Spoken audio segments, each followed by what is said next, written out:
Soal nomor 44 juga soal yang mudah. Saya yakin kalian sebenarnya harusnya bisa menjawab, tetapi hati-hati kalian bisa terjebak dan mesti memerhatikan kalimat demi kalimat. Karena meskipun yang ditanya national saving, kita mesti tahu dulu asumsinya bagaimana.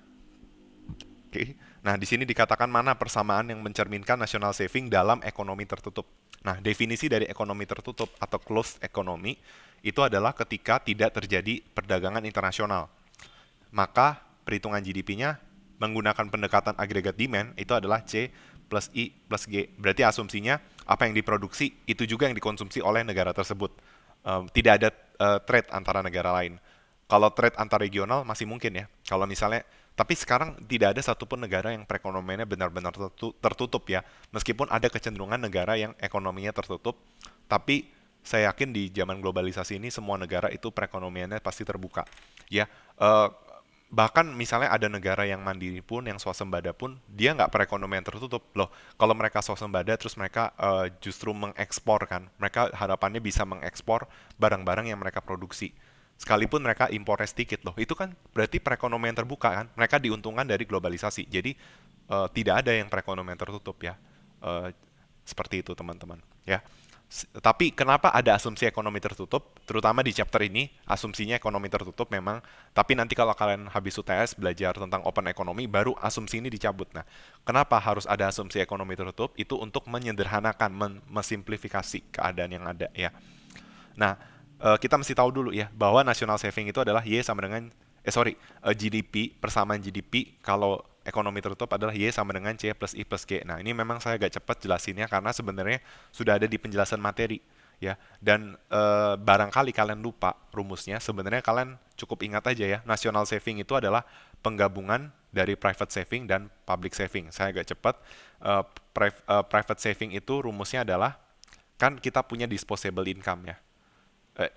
Jadi kita punya income itu bersih dipotong pajak ya. YD adalah Y min T. Nah, income bersih kita itu digunakan untuk konsumsi sama saving, ya kan? Maka kita bisa mendapatkan persamaan private saving adalah Y min T min C. Ya, ini adalah private savingnya. Hati-hati karena kalian mesti tahu juga rumus. Meskipun kalian tahu national saving Y min C min G, tapi nggak tahu asal usul rumus ini dari mana, itu juga bahaya karena bisa jadi yang ditanyakan soalnya private saving ya. Nah, ini nih rumus untuk private saving ya. Y min T min C. Dari asal usulnya dari sini ya. Disposable income. Jadi disposable income adalah income kamu dipotong pajak. Nah, income kamu yang dipotong pajak ini hanya dialokasikan untuk dua hal, yaitu konsumsi dan saving. Maka dari persamaan ini kita dapat saving private adalah Y min T min C. Oke. Nah, sekarang kita masuk ke, karena national saving adalah private saving ditambah public saving. Nah, sekarang kita masuk ke public saving. Nah, public saving kan ini berarti government saving ya. Nah, penerimaan pemerintah berasal dari pajak ya. Nah, pajak ini nantinya akan dipakai untuk pengeluaran pemerintah. Nah, sisanya itu disebut dengan tabungan publik.